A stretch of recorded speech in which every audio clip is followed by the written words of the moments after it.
Imagine the mid-13th century. The greatest empire in human history, created by Genghis Khan, is frozen on the brink of civil war. Its fate will be decided not by a great general or a powerful Khan, but by the quiet, behind-the-scenes scheming of the widow of Genghis Khan's youngest son. What if I told you that everything you thought you knew about Mongol succession was just a facade? Behind it hides a world of secret alliances, bribes, and ruthless conspiracies, where victory goes not to the most worthy, but to the most cunning. In 1248, after the death of Great Khan Güyük, the state was left headless, and the descendants of Genghis Khan were ready to tear each other's throats out for the supreme throne. The empire was one step away from collapse. At the center of this storm was Möngke, a grandson of Genghis Khan who, by all rights, should never have taken the throne. This is the story of the largest coup d'etat in the Mongol world. A story of how a brilliant plan by his mother, Sorghaghtani Beki, and an alliance with Batu Khan brought a new dynasty to power. But the price of this victory was terrible, a bloody purge that wiped out entire branches of the Genghisid line. Today, we will dissect this political drama. You will see how the conspiracy that changed the course of history was organized, and why Möngke's reign became the last breath of a unified Mongol empire before it fractured forever. 1248, the death of the great Khan Güyük, son of Ögedei, plunged the empire into chaos. His widow, Ogul Kaymış, became regent, a woman, according to contemporary accounts, who was short-sighted and more concerned with intrigue and consulting shamans than with governing the state. While she made empty promises and tried to cling to power, a true chess match was being played in the shadows. Sorghaghtani Beki, the widow of Tolui, Genghis Khan's youngest son, saw this crisis not as a threat, but as a unique window of opportunity. As an Nestorian Christian, she possessed a broad worldview and understood the house of Ögedei was weaker than ever, and if she didn't strike now, her sons, Möngke, Kublai, Hulagu, and Möngke, would forever remain secondary players and possibly lose their lives. The key to the coup was the most powerful Genghisid of the time, Batu, ruler of the Golden Horde. He despised the house of Ögedei and had enough troops to influence any KURULTAI. Sorghaghtani began a secret correspondence with Batu. It was a masterpiece of diplomacy. She didn't ask, she proposed an alliance. Understanding the Khan's ambitions, she first offered the supreme throne to him as the most senior and respected member of the clan. Batu, unwilling to leave his domain on the Volga, refused the throne, but was won over by Sorghaghtani's wisdom and foresight. In a return letter, he gave her his oath. He would do everything to ensure her eldest son, Möngke, ascended the throne. The secret alliance was sealed. The two most influential forces in the empire, the wealth and intelligence of the House of Tolui and the military might of the House of Jochi, had united against the ruling dynasty. So, what was behind this risky move? This was not a spontaneous decision. Sorghaghtani had been preparing for this moment for years. Her husband, Tolui, a brilliant general, had died under mysterious circumstances, and many believed he had been poisoned on Ögedei's orders. She had watched the ruling branch sideline her family from power. Her conspiracy was not simple lust for power, but the only way to ensure the survival and future of her sons. She placed her bet on Möngke, an experienced commander who had campaigned in the west with Batu and had earned his respect.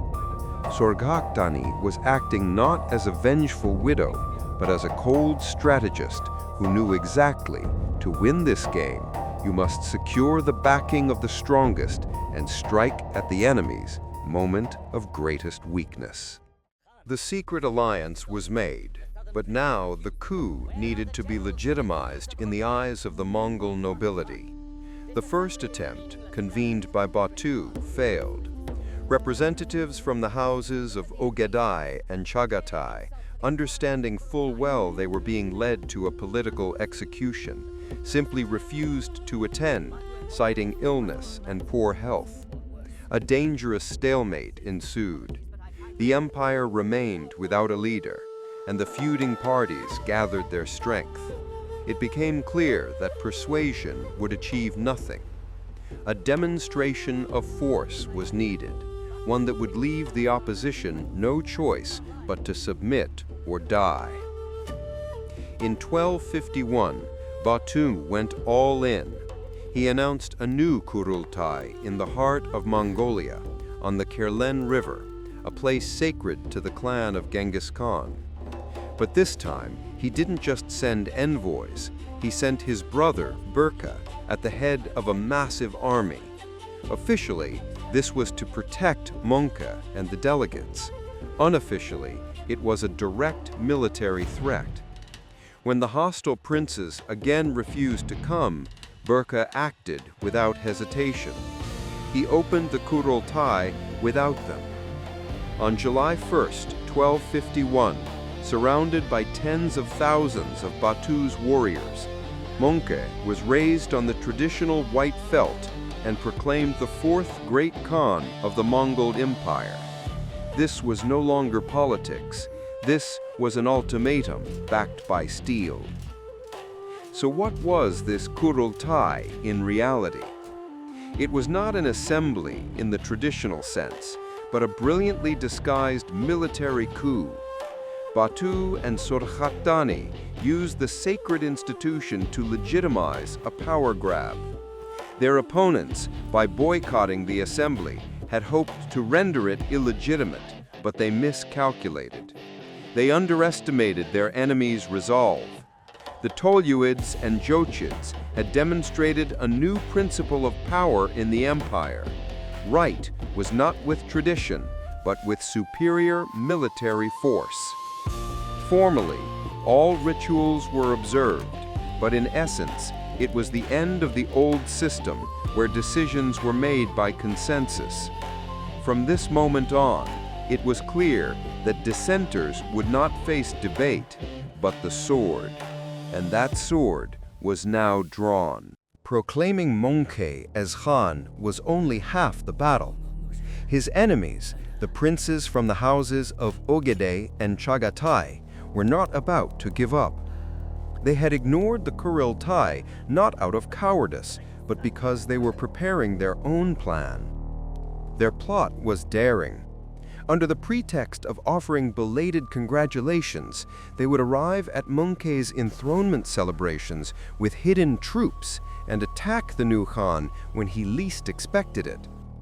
A caravan with wagons, filled to the brim with weapons for a surprise attack, was already moving toward Möngke's camp.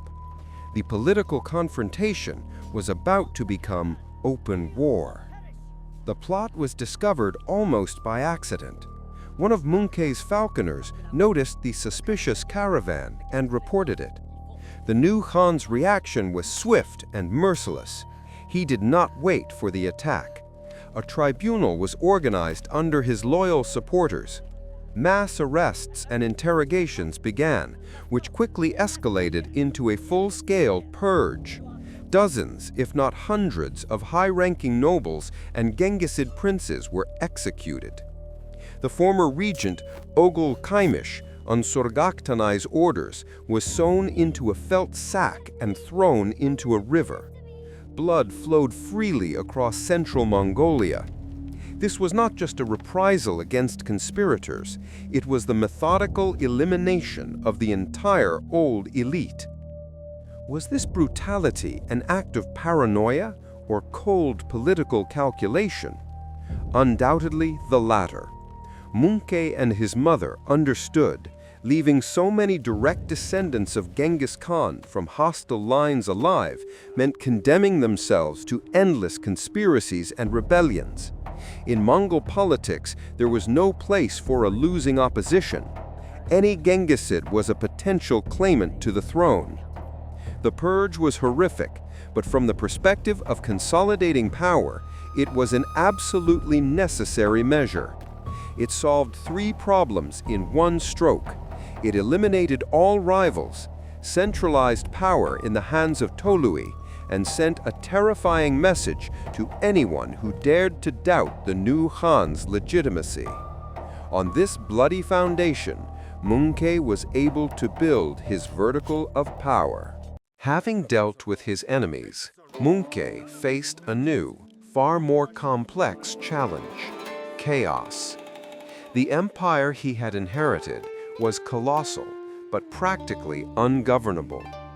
On the local level, governors and officials ruled arbitrarily, levying predatory taxes on the population, keeping most for themselves and sending only crumbs to the capital. No unified system of administration existed. This was not an empire, but a patchwork of uluses and conquered lands, each living by its own laws. To finance new campaigns and maintain order, Möngke had to create something the Mongols had never had: an effective bureaucratic machine. In 1252, Möngke Khan launched the most ambitious administrative project of his era, the first universal census in history. From the Russian principalities in the west to China in the east, imperial officials were sent to count everything and everyone, every household, every person, every head of livestock. The goal was revolutionary: to create a single, unified, and fair tax system for all subjects. Taxes were strictly fixed. Artisans were required to pay 1/10 of their products, farmers 1/10 of their harvest. A central treasury was established to collect all revenues, and a chief imperial department was founded to oversee finances. It was a true administrative revolution. But why did this descendant of nomads need such complex bureaucratic work? It was an act of brilliant state foresight. The census was not just data collection, it was an instrument of total control. It allowed the Khan to see the real resources of his empire and to wrest them from the hands of corrupt local nobles. By creating a direct vertical of power from his capital, Karakorum, to the most remote Ulus, he transformed a conglomerate of conquered territories into a unified state. This reform not only allowed him to establish order, but also to concentrate colossal resources in his own hands. Resources that would become the fuel for the last great conquests of the Mongol Empire. After bringing order to the empire's interior, Möngke turned his gaze to its borders. Genghis Khan's dream of world domination was not yet complete. Two major fragments of the old world still defied Mongol rule: the Southern Song Empire in China and the Abbasid Caliphate in Baghdad. Möngke Khan, now commanding colossal resources thanks to his reforms, decided to launch a simultaneous, devastating blow on both fronts. He entrusted the Western campaign to his brother Hulagu, while he personally led the main army to invade China, giving command of one flank to Kublai.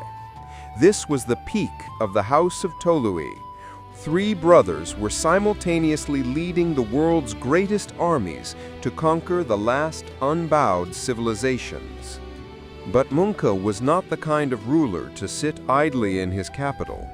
Following the customs of his ancestors, he personally led the Central Army and invaded southern China. However, the campaign, which had seemed like an easy undertaking, turned into a difficult and grueling war. In August 1259, during the siege of the impregnable mountain fortress of Diaoyu, the irreversible happened. The Great Khan suddenly died. What was the cause? The chronicles differ. The official version, death by dysentery which had broken out in the camp. But there were other rumors, a stray arrow fired from the fortress walls, or even poisoning. The Great Khan, who had pacified an entire empire, had fallen at the walls of a little-known Chinese stronghold. What were the real consequences of this event? Möngke's death was the stone that started an avalanche. The great campaigns were halted instantly. Hulagu, who had reached Syria, turned his armies back, and Kublai abandoned the Chinese campaign to enter the struggle for the throne. The entire ironclad vertical of power that Möngke had spent years building collapsed in a single day because it was held together by his personal will. His death didn't just end his reign, it shattered the unity of his own house. A new, even more bitter civil war began between his brothers Kublai and Arik Buka, which would definitively shatter the Great Mongol Empire.